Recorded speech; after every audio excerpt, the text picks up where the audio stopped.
محمد رسول اللہ صلی اللہ علیہ وسلم سے اگر معلوم کریں یا رسول اللہ کون لوگ ہیں جو اس رمضان میں بھی، ایسے کون لوگ ہوں گے جو یہ روزہ رکھنے کے بعد بھی، ایسے کون ہیں جو رمضان کا مہینہ پانے کے بعد بھی، ایسے کون ہیں جو ان مقدس ساعتوں میں آ جانے کے بعد بھی پھر بھی اللہ ان سے راضی نہیں ہے، پھر بھی اللہ ان سے ناراض ہے، پھر بھی ان کی عبادت قبول نہیں ہے، ان کا روزہ قبول نہیں ہے اور ان کی عبادتیں نہیں اللہ تبارک و تعالیٰ مانگا، ایسے کون لوگ ہیں؟ تو حدیث پاک میں آتا ہے ہاں ایسے بھی ہیں، 4 لوگ ایسے ہیں،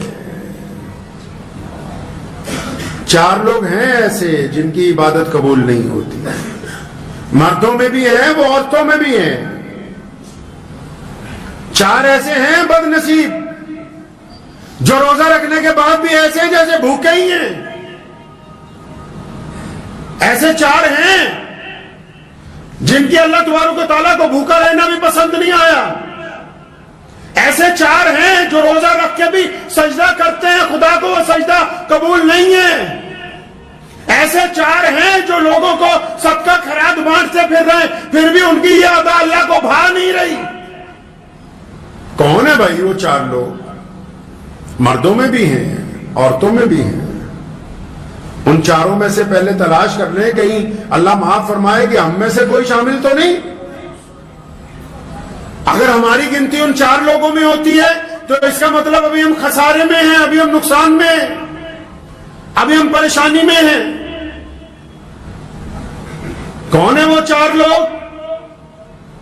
آیا کہ سب سے پہلے رمضان کے اندر اس بندے کی مغفرت نہیں ہوگی، اللہ تعالیٰ اس کی دعا قبول نہیں فرمائیں گے جو بندہ شراب کا عادی ہو جائے اور رمضان کے اندر بھی شراب پینی بند نہ کرے تو اس کی مغفرت نہیں ہوگی۔ اب سارے کہنے گے شکر ہے بھائی ہم تو ان میں ہیں نہیں اکثر، چلو ایک منزل تو پار ہوئی کہ وہ تو شرابی تو معاشرے میں بہت کم ہوتے ہیں، آدھوں نے شکر ادا کیا ہوگا کہ چلو جی ایک کیٹاگری میں سے تو ہم نکل گئے، پہلے والے فیس میں سے تو گاڑی آگے چل پڑی۔ فرمایا اس بندے کی بھی عبادت قبول نہیں، اس کا روزہ نہیں قبول، اس کی کوئی عبادت اللہ تعالیٰ کو پسند نہیں، یا اللہ کس کی پسند نہیں؟ نبی علیہ السلام نے فرمایا جو بندہ اپنے ماں باپ کا نافرمان ہے، جو بندہ اپنے ماں باپ کے آگے بدتمیزی کرتا ہے، جو بندہ اپنی ماں کا کہنا نہیں مانتا، جو اپنے باپ کا کہنا نہیں مانتا، جو من مرضیاں کرتا پھرتا ہے، جس نے ماں باپ کی رضامندی حاصل نہیں کی، رمضان میں اس کی مغفرت نہیں ہو سکتی ہے۔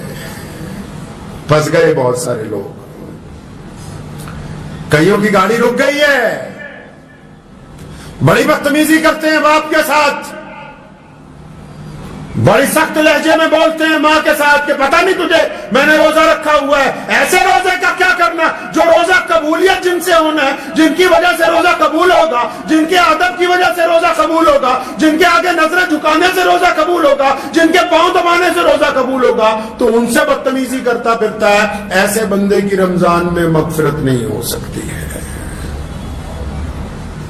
چنگے چنگے لوگ، اچھے اچھے لوگ جو باہر دنیا میں بڑے ولی بنے نظر آتے ہیں، ماں باپ کا احترام نہیں کرتے، اپنے ماں باپ کے پاؤں نہیں دباتے۔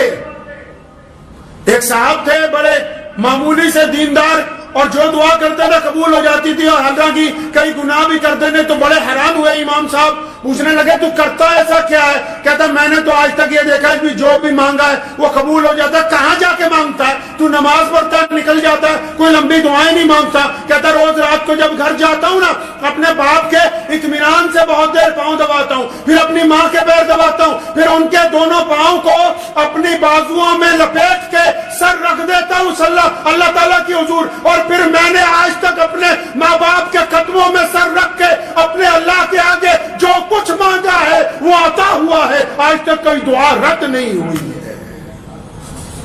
خود پیارے پیغمبر کہیے صلی اللہ علیہ وسلم نے فرمایا کہ اگر میری امی زندہ ہوتی اور بلال تکبیر کہتے میں نماز کے لیے چلا جاتا، مصلی پہ کھڑا ہو جاتا، اور فرمایا میری والدہ آواز مارتی محمد، تو فرمایا میں نماز چھوڑ کے اپنی ماں کے پاس جاتا۔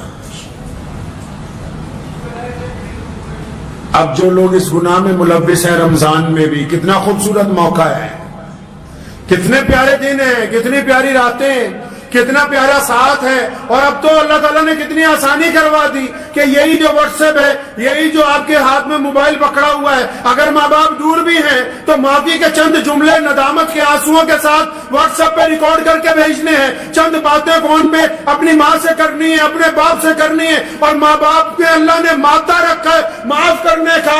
اگر روزے دار اپنے والدین کو راضی کر لے گا تو پھر اللہ تبارک و تعالیٰ اس کا روزہ قبول کر لیں گے انشاءاللہ. اور جنہوں نے ماں باپ کو ستایا بہت ہے نا، اور ماں باپ چلے گئے دنیا میں سے، بڑی بدتمیزیاں کی ماں باپ کے ساتھ، روزانہ ہر ایک نماز کے بعد، روزانہ صبح کو، دوپہر کو، شام کو، افطار کے وقت، سحری کے وقت کثرت سے اپنے ماں باپ کے لیے مغفرت کی دعائیں مانگے، کثرت سے اپنے ماں باپ کے لیے قرآن پاک پڑھ کے ان کو اصالہ ثواب کریں. تب بھی اللہ تبارک و تعالیٰ راضی ہو جائیں گے جب آپ بار بار اپنے ماں باپ کی مغفرت کی دعائیں مانگیں گے. بغیر ماں باپ کی رضامندی کے یہ روزہ آگے چلنے والا ہے نہیں. اب تیسرا بندہ بھی ہے بھائی، تیسرا بندہ بھی ہے جس کا کام پھنسا ہوا ہے. ایک اور ہے جس کا روزہ قبول نہیں ہو رہا. کون ہے بھائی تیسرا بندہ؟ کون پھنس گیا؟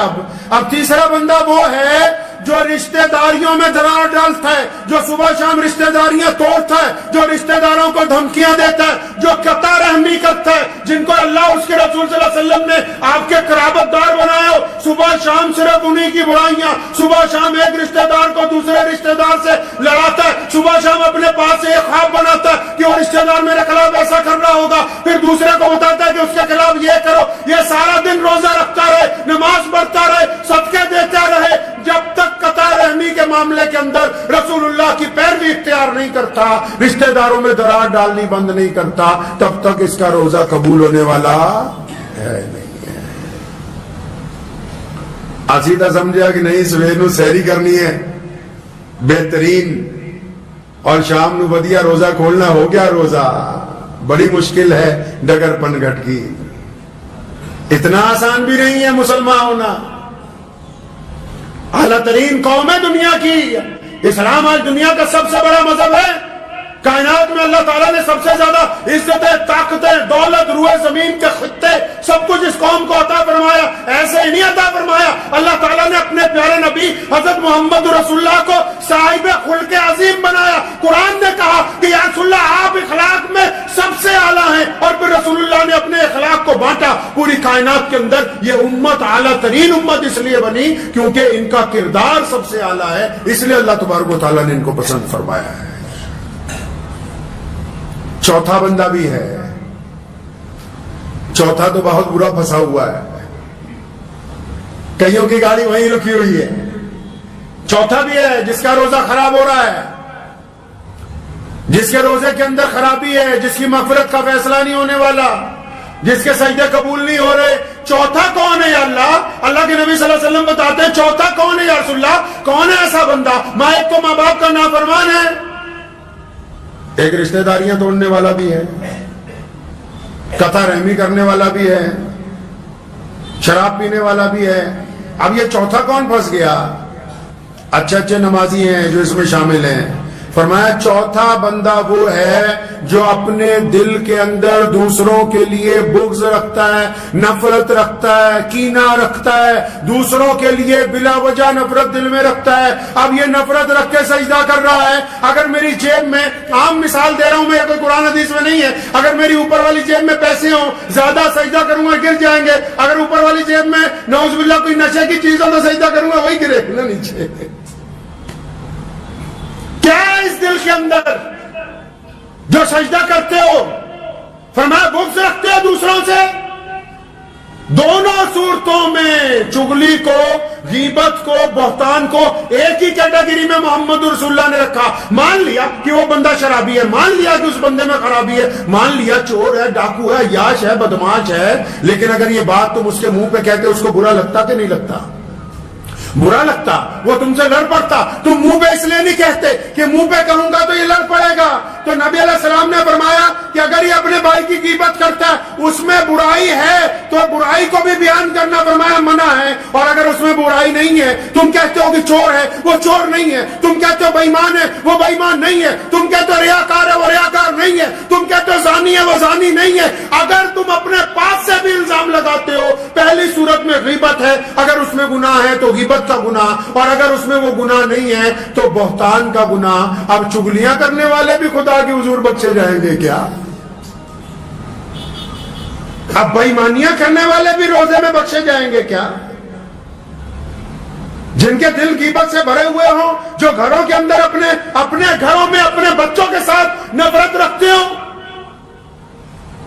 جو مسجد میں آتے ہو پھر بھی پردھان جی کے چکر میں ایک دوسرے کی ٹانگ کھینچنے کی فکر میں رہتے ہو, جو یہ سوچتے ہو کہ فلاں کی خامی کیسے نکالیں, جو 24 گھنٹے اسی چکر میں, اب کسی گھر میں کوئی بہو ہے, کسی کی بیٹی بہو بن کے آ گئی, ہماری کہیں چلی گئی, ہم کہتے ہیں داماد اچھا ہو جائے لیکن ہمارا بیٹا اچھا نہ بنے اپنی بیوی کے لیے.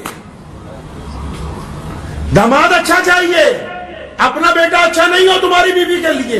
روزہ بھی رکھتے ہو, اپنی بہو کی بے عزتی بھی کرتے ہو, روزہ بھی رکھتے ہو, اپنے بچوں کو بھی ڈانٹتے ہو, روزہ بھی رکھتے ہو, اپنے ماتحت کو بھی ڈانٹتے ہو. پتہ ہے نبی علیہ السلام نے آخری وقت میں کیا کہا؟ یہ صرف آج تک یہی بتاتے کہ یہی کہا میری امت کو بخش دو, میری امت کے لیے مغفرت کا فیصلہ ہو جائے, میری امت کا کیا ہوگا یا اللہ میری. لیکن نبی علیہ السلام نے آخری وقت میں اس کے علاوہ اور بہت سی باتیں کی. ان میں ایک بڑی پیاری بات ہے, فرمایا میں اس بات کے لیے بھی بڑا فکر مند ہوں کہ میرے بعد تم اپنے ماتحتوں کے ساتھ کیا کرو گے, میرے بعد تم اپنے نوکروں کے ساتھ کیسا معاملہ کرو گے, میرے بعد تم اپنے غلاموں کے ساتھ کیا کرو گے. جس نبی علیہ السلام نے زندگی میں ظاہری پردہ فرمانے کے وقت بھی اس بات کی فکر کی ہو کہ میرے بعد ماتحتوں کا کیا ہوگا, نوکروں کا کیا ہوگا, ملازموں کا کیا ہوگا, غریبوں کا کیا ہوگا, مسکینوں کا کیا ہوگا, پھر اس امت پہ روزے فرض کر دیے گئے ہوں. ان فرض روزوں میں روزے دار بندہ اپنے گھر کے اندر ہی ایک بغض رکھتا ہو اپنے ہی دوستوں کے لیے, اپنے ماں باپ کے لیے, اپنی بیوی کے لیے, اپنے بھائی کے لیے, اپنے عزیز و اقارب کے لیے, اپنے نماز کے ساتھیوں کے لیے, پھر یہ سوچتا ہے کہ میرا روزہ ہو گیا. روزہ ہوا نہیں ہے, روزہ نہیں ہوا. روزہ تو برائیوں کو جلانے کا نام ہے, روزہ تو برائیوں کو ختم کرنے کا نام ہے. اچھا روزہ رکھنا چاہتے ہیں آپ, چاہتے ہیں کہ بہت خوبصورت روزہ ہو. روزے دار کو تو غصہ نہیں آتا, روزے دار کو غصہ نہیں آتا. اور جب غصہ آتا ہے, یہ کون کہتا نہیں آتا؟ ارے آتا ہے غصہ, لیکن روزے دار غصے کا اظہار نہیں کرتا. روزے دار غصہ آنے کے بعد گالی نہیں دیتا. روزے دار غصہ آنے کے بعد غصے کو ضبط کر لیتا ہے. روزے دار غصہ آنے کے بعد ناراضگی کا اظہار نہیں کرتا. مطلب روزے دار کو غصہ تو آتا ہے لیکن یہ دوسرے کو غصے کا بتاتا نہیں ہے, کیونکہ یہ روزے دار ہے. روزے دار کا عمل اور اس کا کردار. اچھا روزہ رکھنا چاہتے ہیں, ماں باپ کی اطاعت کیجئے. ماں باپ کہہ رہے ہیں بیٹا جلدی گھر آ جاؤ, کہ نہیں ہم تو دیر سے آئیں گے. ماں باپ کہہ رہے ہیں فلاں کے ساتھ ملنا جلنا کم کر دو, نہیں ابا تمہیں نہیں پتا ہے. ماں باپ نے تمہارے اندر کچھ خرابیاں دیکھی, ان کی اصلاح کرتے ہیں, تم کہتے ہو کہ نہیں آپ کو عقل نہیں ہے. اگر آپ اچھا روزہ رکھنا چاہتے ہیں تو اپنے ماں باپ کی اطاعت کریں. اگر آپ اچھا روزہ رکھنا چاہتے ہیں تو تمام طرح کے نشے چھوڑنے کا عہد کریں اس رمضان المبارک میں. اگر آپ روزہ اچھا رکھنا چاہتے ہیں تو پھر سارا دن صرف اگر 5 نمازیں آپ جماعت سے پڑھ رہے ہیں, ان نمازوں کے بعد اگر وقت نہیں نہ مل رہا بہت زیادہ تلاوت کا, وقت نہیں مل رہا نا تسبیح کرنے کا, لیکن اگر آپ کاروبار میں برابر تولیں گے تو آپ کا روزہ اچھا گزرے گا. میرے والد صاحب شیخ اسلام مولانا حبیب الرحمان صاحب لدھیانوی رحمۃ اللہ علیہ, مجھے اچھی طرح یاد ہے کہ ایک مرتبہ گاڑیاں ہم لوگ ہر 1-2 سال بعد جب بدلتے ہیں تو ایک گاڑی فروخت کرنی تھی, تو ایک پروفیسر صاحب آ گئے یونیورسٹی سے, ان کو چاہیے تھی وہ گاڑی. تو اس کے ساتھ دفتر میں اندر بیٹھے تو فرمانے لگے کہ گاڑی کا تو معاملہ طے ہو گیا ہے, لیکن میں آپ کو بتا دوں چلتے چلتے فلاں چیز اس کی خراب ہو جاتی ہے. پھر تھوڑی دیر بعد کہنے لگے فلاں چیز اس کی بیٹری کی فلاں چیز خراب ہے تو وہ بھی رک سکتی ہے. تو 15 خرابیاں اس کو اپنی گاڑی کی. تو پروفیسر صاحب سردار جی تھے, ہنسنے لگے, کہنے مولانا صاحب گڈی بیچن نہیں بلایا کہ بجان نہیں بلایا دوسری سامنے. فرمایا نہیں, اس لیے بتا رہے ہیں تاکہ کل کو جب آپ یہ سامان لے جائیں, جب آپ یہ سامان لے جائیں گے اپنے گھر اور اس کی خرابیاں آشکار ہوں گی یہ تو نہیں ہے کہ اس کی خرابیاں آپ کو پتہ نہیں لگیں گی. پھر آپ کہیں گے کہ ایک مسلمان نے جھوٹ بول دیا, ایک امام نے جھوٹ بول دیا. پیارا نبی حضرت محمد رسول اللہ صلی اللہ علیہ وسلم نے ہمیں یہ طریقہ عطا فرمایا ہے کہ ہم مجبوریوں کا کاروبار نہیں کرتے, ہم جھوٹ کا کاروبار نہیں کرتے, ہم بے ایمانی کا کاروبار نہیں کرتے, ہم ٹھگی کا کاروبار نہیں کرتے. ہم کم کھا لیں گے لیکن عزت کی روٹی کھائیں گے. بے ایمانی کا کاروبار نہیں کیا جا سکتا. رمضان کا روزہ اپنے روزے دار کو اسی بات کا پابند کرتا ہے. بار بار چیز میں کوئی خرابی ہے بتا دو, کیا ہو گیا, 2 روپے کم ملیں گے. لیکن ان 2 روپے میں اتنی طاقت ہے کہ اللہ تعالیٰ اس کو 200 کروڑ میں تبدیل کر سکتے ہیں. اس حلال کی روزی میں اتنی برکت ہے کہ اللہ تبارک و تعالیٰ اس کی بدولت دنیا کے خزانے آپ کے آگے کھول دیں گے اور آخرت کے بھی. روزہ دار بے ایمان نہیں ہوتا, روزہ دار کی آنکھیں زنا نہیں کرتی, روزہ دار کے خیالات گناہ نہیں کرتے, روزہ دار کا لب و لہجہ غصے کا نہیں ہوتا.